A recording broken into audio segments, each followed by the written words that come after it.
Involución, de Edmund Hamilton.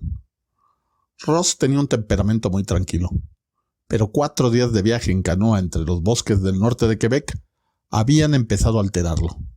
La 4ª vez que tocaron la orilla del río para hacer campamento y pasar allí la noche, perdió el dominio de sí mismo y durante unos momentos dirigió a sus 2 compañeros algunas palabras fuertes. Abría y cerraba los ojos y gesticulaba con su rostro joven, guapo y sin afeitar. Al principio, los 2 biólogos lo escucharon sin responder. El joven y rubio Gray parecía indignado, pero Woodin, el más viejo de los 2 biólogos, escuchaba pacientemente, con sus ojos grises fijos en el rostro enojado de Ross. Cuando se calló para tomar aliento, se oyó la voz serena de Woodin.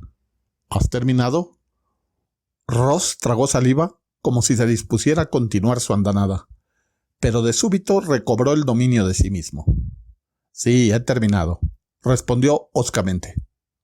Entonces escúchame, agregó Woodin como un padre juicioso que reprende a un niño malhumorado. Te estás alterando por nada.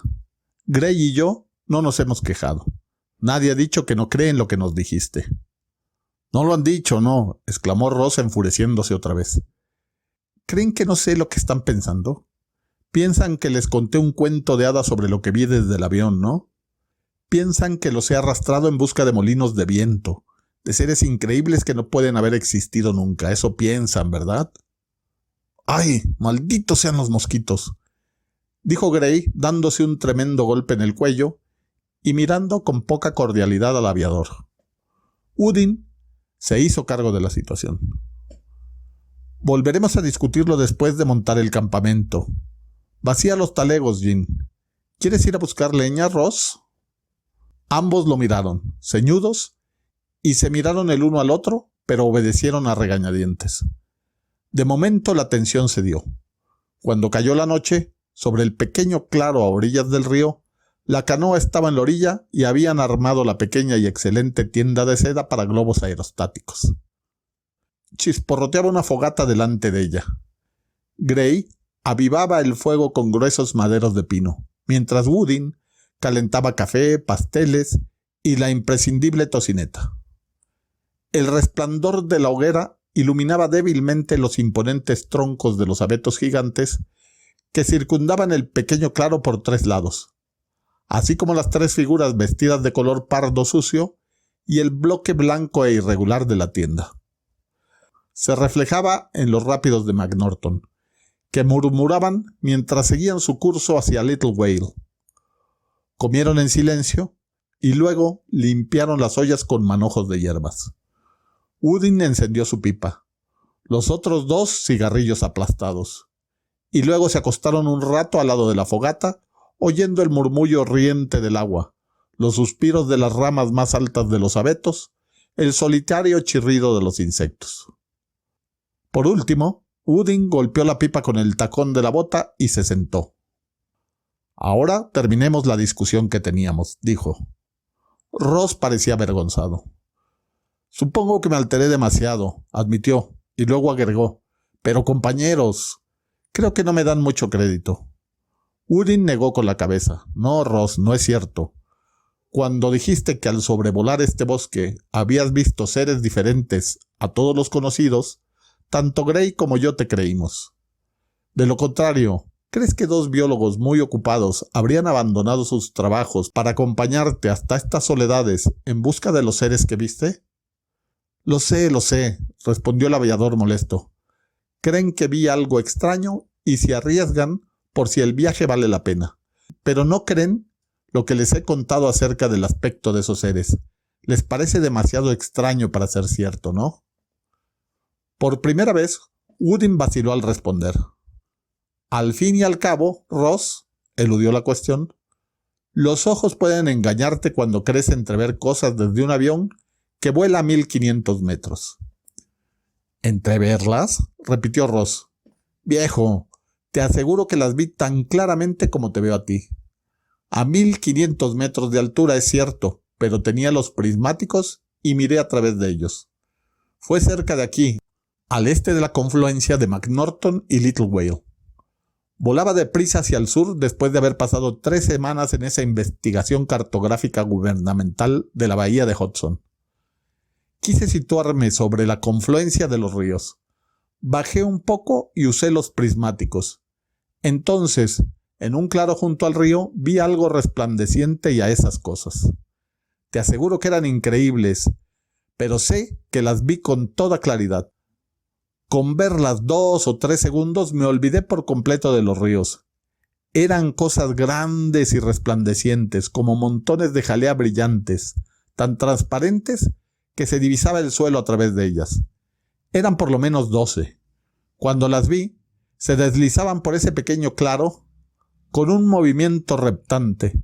Luego desaparecieron bajo los árboles. Si en un radio de 150 kilómetros hubiera encontrado un claro lo bastante grande para aterrizar, habría bajado a buscarlas, pero no había ninguno y me vi obligado a continuar. Pero necesitaba descubrir qué era, y cuando les conté la historia, estuvieron de acuerdo en venir hasta aquí en canoa y buscarlas, pero ahora pienso que nunca me han creído del todo. Udin contempló la hoguera pensativo. De acuerdo. Creo que viste algo extraño, alguna forma de vida extraña. Por eso me presté a acompañarte en esta búsqueda. Pero cosas como las que describes, es decir, como jalea, traslúcidas, que se deslizan sobre el terreno, no ha existido nada semejante desde los primeros seres protoplasmáticos, antepasados de la vida sobre la Tierra, que se deslizaron sobre nuestro joven mundo hace muchos siglos. Si existieron cosas semejantes, ¿por qué no pudieron dejar descendientes como ellos?, insistió Ross. Udin negó con la cabeza. Porque desaparecieron hace muchos siglos. Se convirtieron en formas de vida distintas y superiores, dando comienzo al movimiento ascendente de la vida que ha alcanzado su punto culminante en el hombre. Estos seres protoplasmáticos y unicelulares, que han desaparecido hace mucho, fueron el principio, los burdos y humildes comienzos de nuestra vida. Se extinguieron y sus descendientes fueron distintos. Nosotros los hombres somos esos descendientes. Ross lo miró y frunció el ceño. Pero en primer lugar, ¿de dónde vinieron esas primeras cosas vivientes? Udin volvió a negar con la cabeza. Esto es algo que nosotros, los biólogos, todavía ignoramos. Apenas podemos aventurar una teoría sobre el origen de estas primeras formas protoplasmáticas de vida. Se ha sugerido que se formaron espontáneamente de las sustancias químicas de la Tierra, pero el hecho de que no surjan ahora de la materia inerte lo desmiente. Su origen sigue siendo un misterio, pero sin tener en cuenta cómo llegaron a existir sobre la Tierra, fueron las primeras formas de vida que nos precedieron. Los ojos de Udin asumieron una expresión de ensueño, como si viera visiones en el fuego y olvidara la presencia de los otros dos. Esa maravillosa evolución desde el primitivo ser protoplasmático hasta el hombre es una epopeya grandiosa. Una magnífica serie de cambios que ha ido desde esa primera forma inferior hasta nuestro esplendor actual. Y no pudo ocurrir en ningún otro mundo salvo en la Tierra. Pues ahora la ciencia está casi segura de que la causa de las mutaciones evolutivas son las radiaciones de los minerales radioactivos del interior de la Tierra, que actúan sobre los genes de todo ser viviente. Se dio cuenta de que Ross no comprendía. A pesar de su éxtasis, sonrió un poco. Veo que esto no significa nada para ti. Trataré de explicarlo. La célula embrionaria de todo ser vivo contiene un número determinado de pequeños elementos en forma de bastoncillos llamados cromosomas. Estos están formados por cadenas de minúsculas partículas a las que llamamos genes. Y cada gen ejerce un efecto determinante, poderoso y específico sobre el desarrollo del ser que se forma a partir de esa célula embrionaria.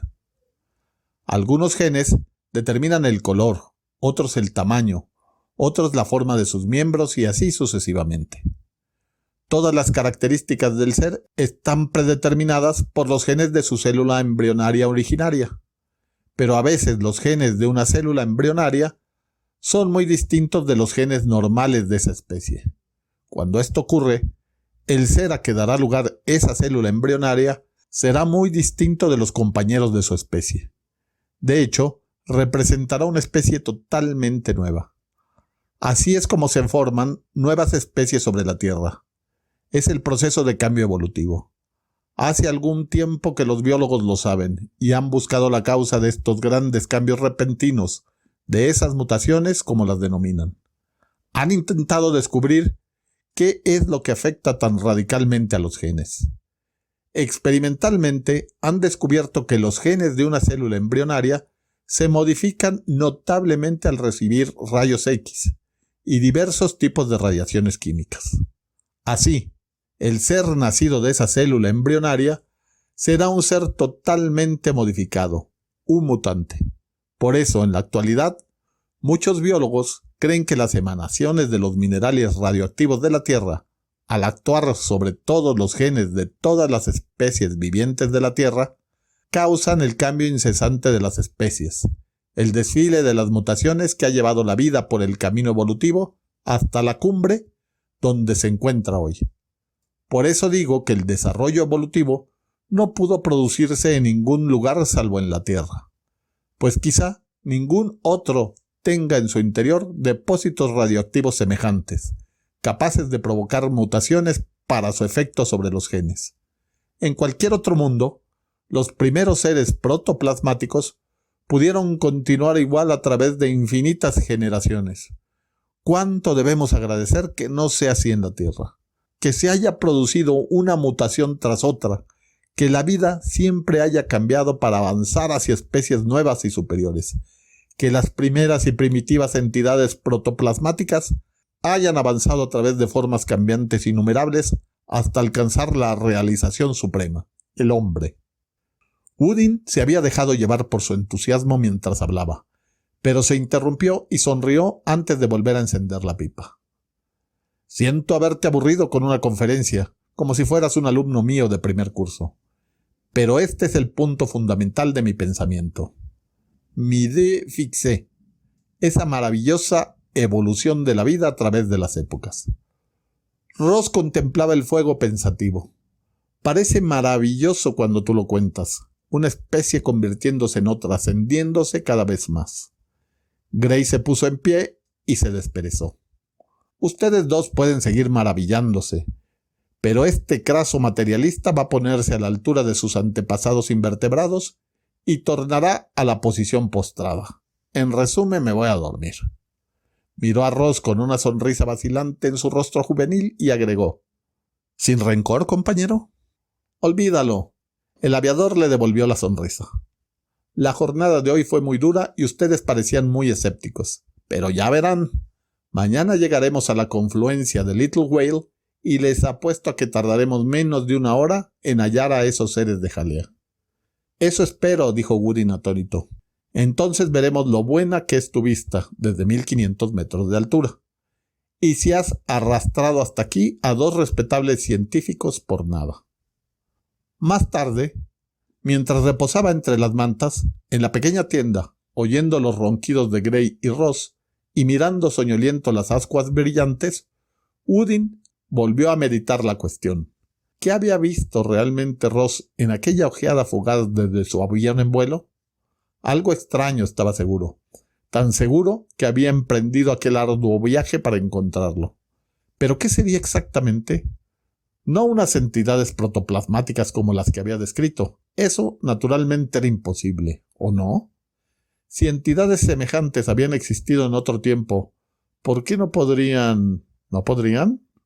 Woodin no supo que se había dormido hasta que lo despertó el grito de Gray. No era una voz cualquiera, sino el alarido de un hombre apresado por un terror paralizante. Cuando oyó el grito, abrió los ojos y vio lo increíble recortándose contra el fondo estrellado en la puerta abierta de la tienda.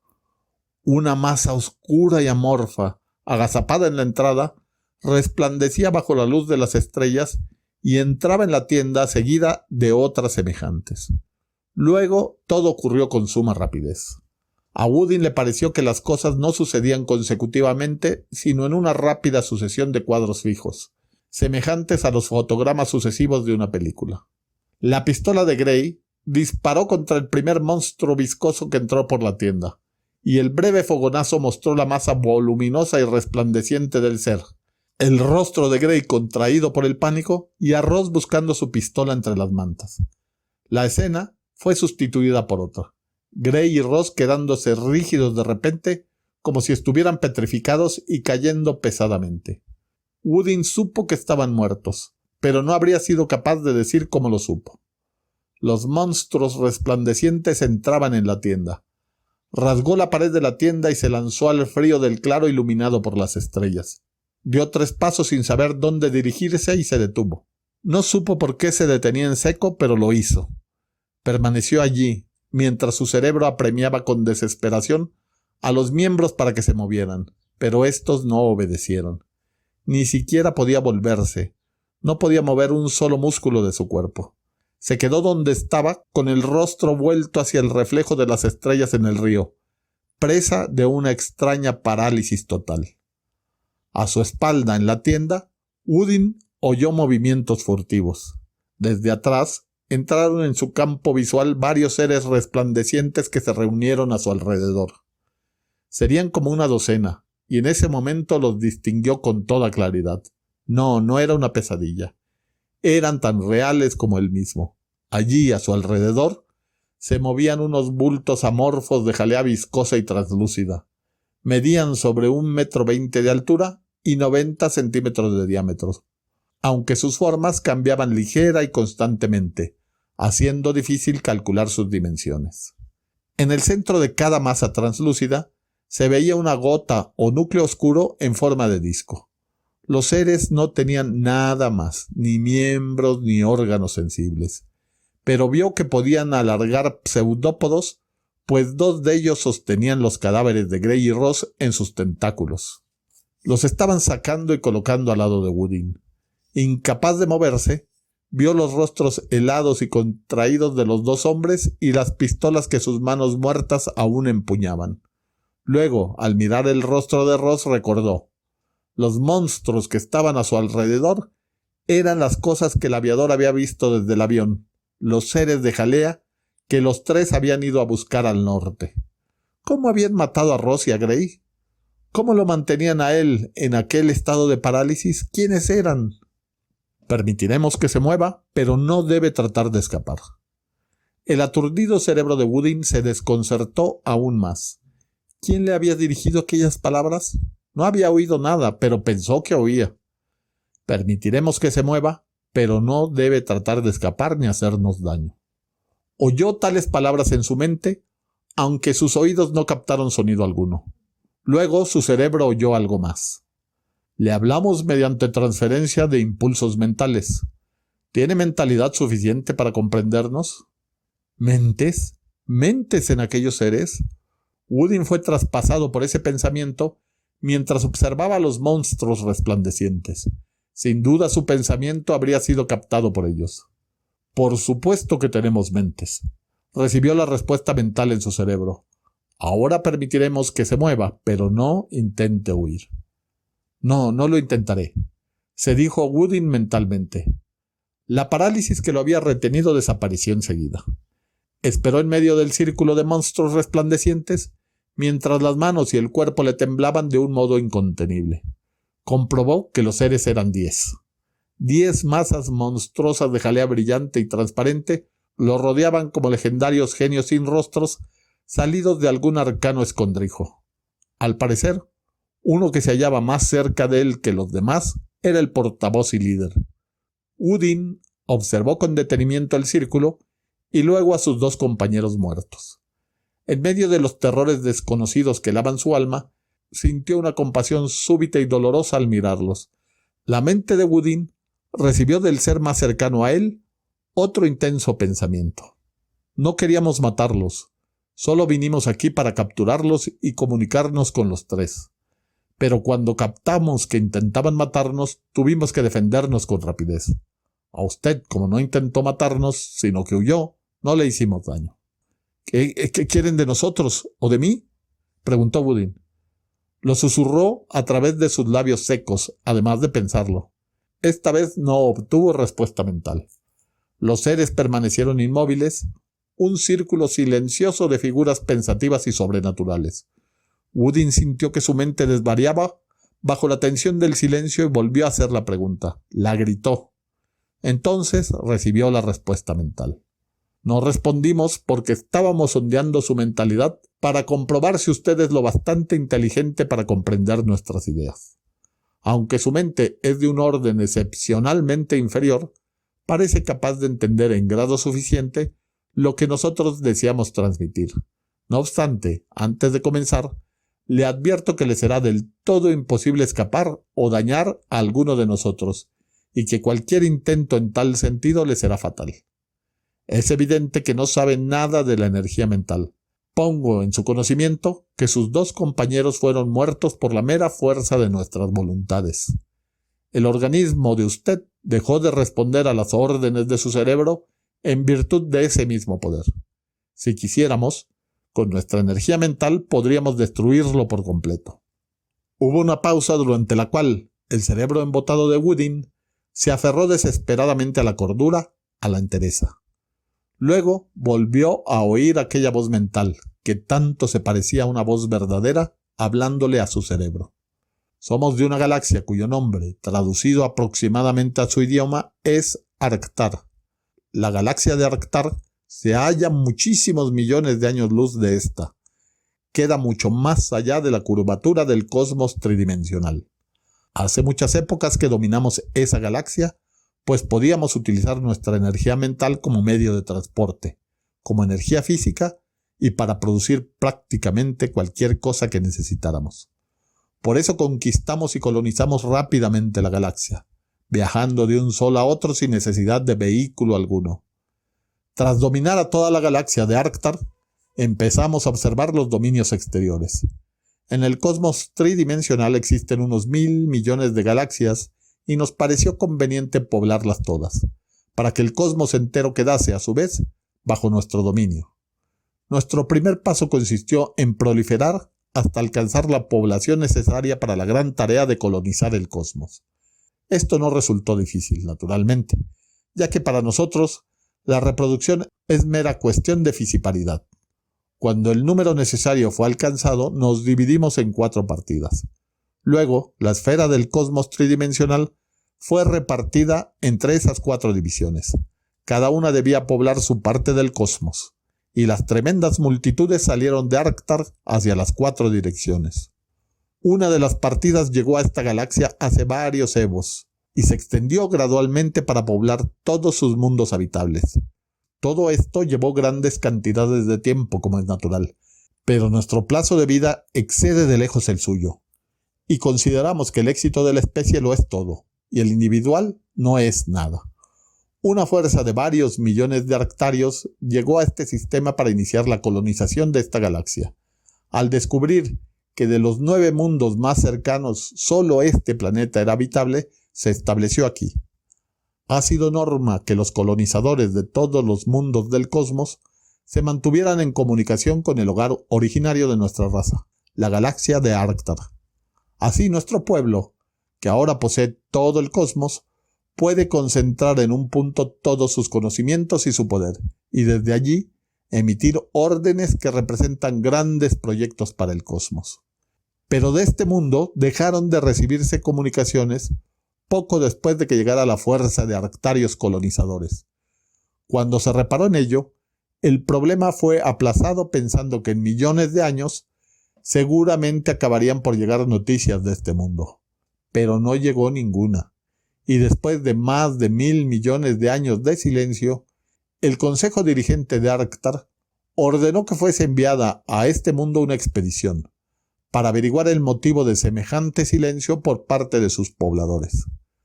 Nosotros 10 constituimos esa expedición y salimos de uno de los mundos del astro que usted llama Sirio, situado a poca distancia de su sol y del cual también somos colonizadores. Se nos ordenó venir con la mayor urgencia a este mundo para averiguar por qué sus pobladores no habían enviado ningún informe, de modo que, viajando por el vacío mediante la energía mental, atravesamos el espacio que separa un sol del otro y llegamos a su mundo hace pocos días. Imagine nuestra perplejidad cuando llegamos. En lugar de un mundo poblado hasta el último kilómetro cuadrado por arctarios como nosotros, descendientes de las poblaciones originales de un mundo completamente sometido a su dominio mental, hallamos un planeta que es, en su mayor parte, una mezcolanza de formas de vida monstruosas. Nos quedamos donde habíamos aterrizado y durante cierto tiempo emitimos nuestra visión y registramos todo el globo mentalmente. Nuestra perplejidad aumentó, pues nunca habíamos visto formas tan grotescas y desagradables como las que aparecieron ante nosotros. Y no vimos un solo arctario en todo el planeta. Esto nos ha desconcertado porque ¿qué pudo causar la desaparición de los arctarios que poblaron este mundo? Sin duda, nuestros poderosos emisarios y sus descendientes nunca pudieron ser vencidos y destruidos por las mentalidades lastimosamente débiles que ahora habitan este globo. ¿Pero dónde están y cómo son ellos?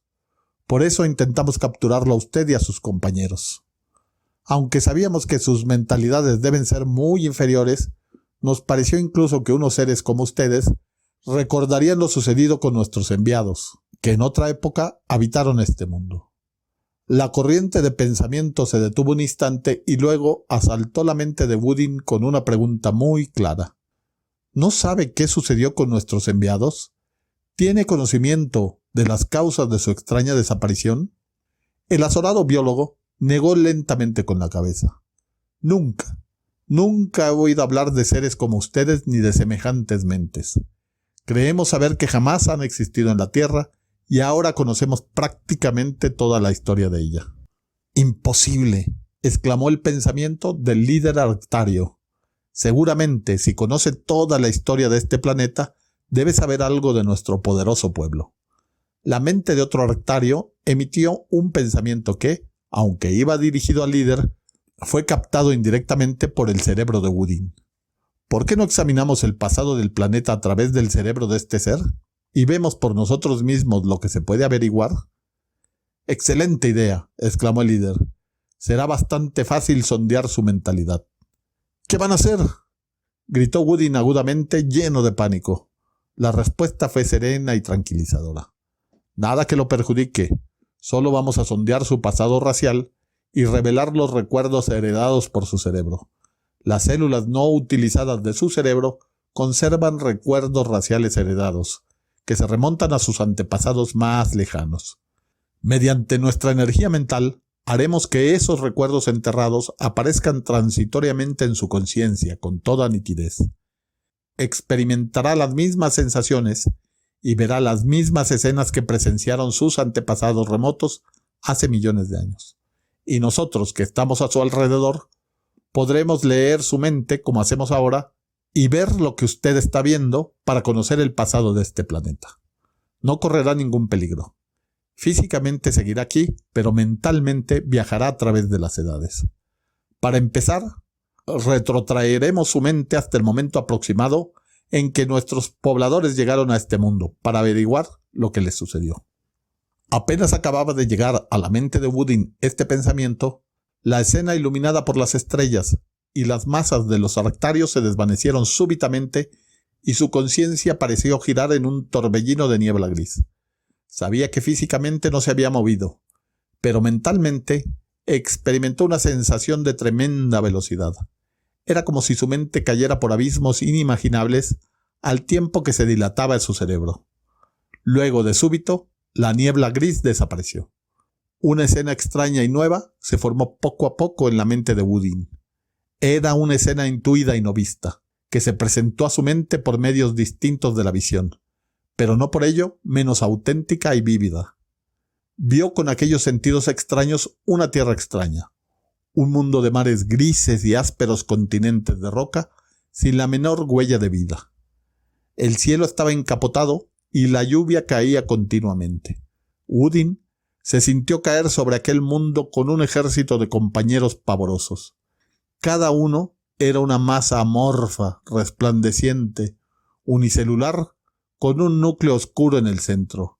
Eran arctarios y Woodin supo que él era un arctario y que había recorrido con los demás un largo camino a través del espacio hacia aquel mundo. Se posaron en grupos sobre el planeta áspero y sin vida. Esforzaron sus mentes y mediante la fuerza telecinésica total de la energía mental, modificaron el mundo material para adaptarlo a su favor. Levantaron grandes estructuras y ciudades que no eran de materia sino de pensamiento. Pavorosas ciudades construidas con energía mental cristalizada. Woodin no logró comprender ni la millonésima parte de las actividades que veía realizarse en aquellas extrañas ciudades arctarias de pensamiento. Percibió una gran masa ordenada de análisis, investigación, experimento y comunicación, pero fuera del alcance de su actual mente humana en cuanto a sus motivos y logros. De improviso, todo se disolvió de nuevo en nieblas grises. La niebla se levantó casi enseguida y Woodin vio otra escena. Esta ocurría en una era posterior. Woodin vio que el tiempo había producido cambios extraños en los grupos de arctarios a los cuales aún pertenecía. Habían pasado de seres unicelulares a seres multicelulares. Y ya no eran todos iguales. Algunos vivían fijos en un lugar y otros eran móviles. Algunos mostraban atracción por el agua y otros por la tierra. Algunos, al correr de las generaciones, habían modificado la forma corporal de los arctarios, diversificándose en varias ramas. Esta extraña degeneración de sus cuerpos iba acompañada de la degeneración análoga de sus mentes. Woodin lo advirtió con sus sentidos. En las ciudades de pensamiento, el ordenado proceso de la búsqueda de conocimientos y poder se había vuelto confuso, caótico, y las mismas ciudades de pensamiento empezaban a decaer, pues los arctarios ya no tenían energía mental suficiente para conservarlas. Los arctarios quisieron averiguar qué era lo que provocaba en ellos aquella extraña degeneración corporal y mental. Supusieron que algo afectaba los genes de sus cuerpos, pero no lograron averiguar el porqué. En ningún otro mundo habían degenerado así. La escena pasó pronto a otra muy posterior. Ahora Woodin la veía, pues el antepasado a través de cuya mente miraba estaba dotado de ojos, y vio que la degeneración se había generalizado. Los cuerpos multicelulares de los arctarios estaban cada vez más afectados por las enfermedades de la complejidad y la diversificación. La última de las ciudades de pensamiento ya había desaparecido. Los otrora poderosos arctarios estaban convertidos en organismos espantosamente complejos que degeneraban aún más. Algunos reptaban y nadaban en las aguas, y otros estaban fijos en la tierra. Aún conservaban parte de la gran mentalidad original de sus antepasados. Aquellos seres monstruosamente degenerados, terrestres o acuáticos, que vivían en lo que la mente de Woodin conoció ser el final de la era paleozoica, aún hacían frenéticos e inútiles esfuerzos por detener el terrible avance de la degradación. La mente de Woodin presenció otra escena posterior, el Mesozoico. El aumento de la degeneración había convertido a los descendientes de los pobladores en un grupo de razas aún más horribles. Ahora eran grandes seres con patas unidas por una membrana, con escamas y garras, reptiles que vivían en la tierra y en el agua. Pero en aquellas criaturas increíblemente modificadas aún alentaba un débil resto del poder mental de sus antepasados. En vano intentaban comunicarse con los arctarios de soles lejanos para notificarles su desgracia, pero sus mentes ya eran demasiado débiles. Luego apareció una escena del Cenozoico.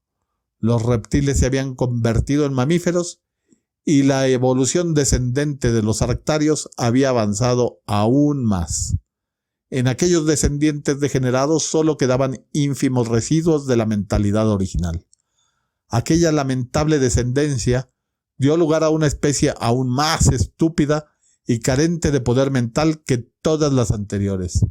Simios terrestres que recorrían las frías llanuras en manadas charlatanas y pendencieras. Los últimos despojos de la herencia arctaria, los antiguos instintos de dignidad, limpieza y paciencia habían desaparecido de aquella. Luego, una última imagen ocupó el cerebro de Woodin.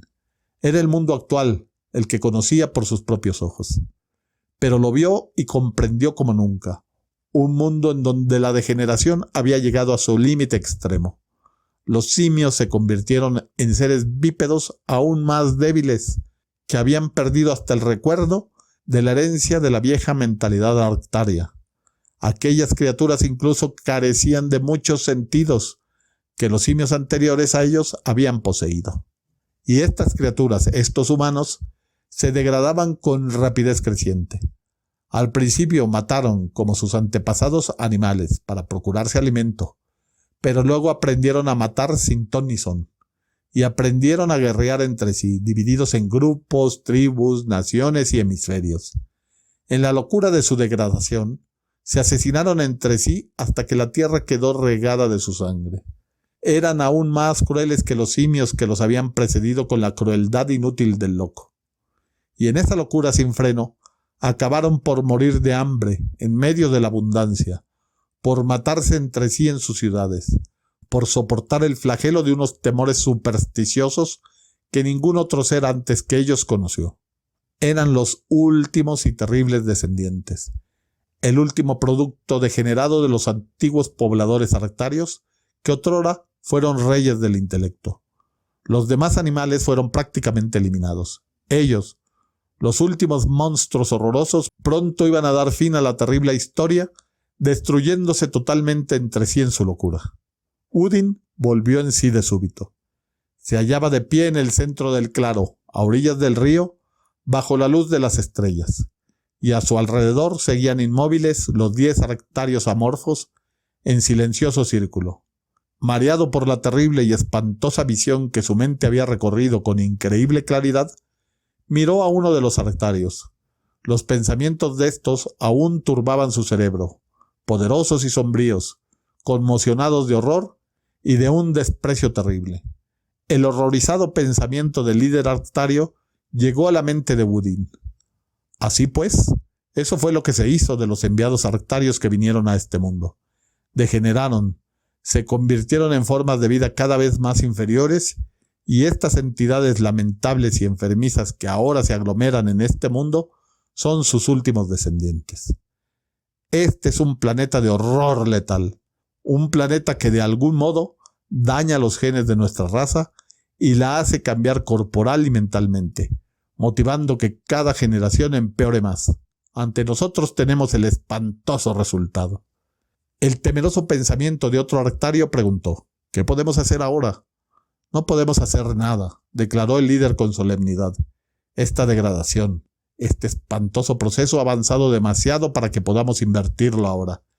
En este mundo envenenado, nuestros hermanos inteligentes se convirtieron en entidades horrorosas. Ahora, nosotros no podemos invertir la situación y restaurarlos a partir de los genes degenerados que son sus descendientes. Udin recobró la voz y gritó aguda estentóreamente: «No es cierto. Lo que he visto ha sido una gran mentira.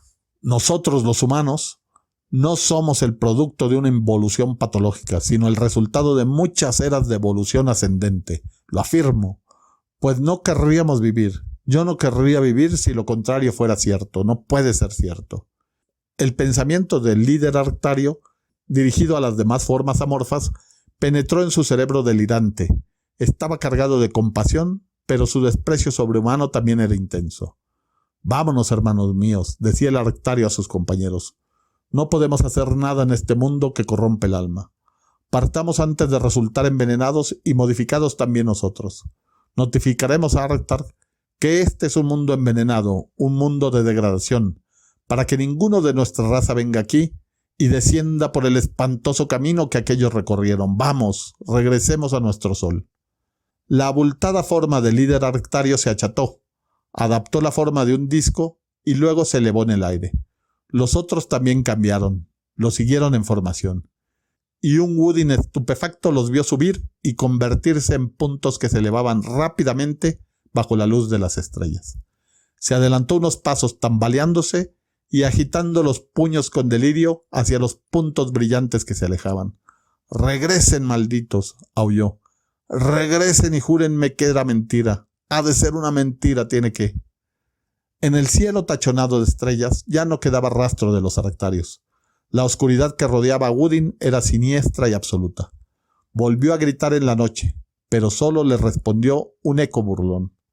Con los ojos desencajados, tambaleante y con un alma hecha añicos, su mirada se fijó en la pistola que Ross tenía en la mano. La cogió con un grito ronco, De súbito, la calma del bosque fue rota por un brusco estampido que retumbó un instante hasta extinguirse el último eco. Luego, todo volvió a quedar en silencio, excepto el riente murmullo del río. Edmond Hamilton nació en Youngstown, Estados Unidos, en 1904 y murió en Lancaster, Estados Unidos, en 1977. Fue un escritor especializado en relatos de ciencia ficción. De un estilo ligero y comercial, se le conoce como el padre del space opera. Sus obras más reconocidas son la serie del Capitán Futuro y la serie de la Patrulla Interestelar. En el cuento Involución, Hamilton nos narra el encuentro de un científico con una civilización extraterrestre, la cual, al parecer, fue colonizadora de nuestro planeta, pero la radiación emitida por la Tierra los degradaría hasta convertirlos en unos seres terribles, los hombres.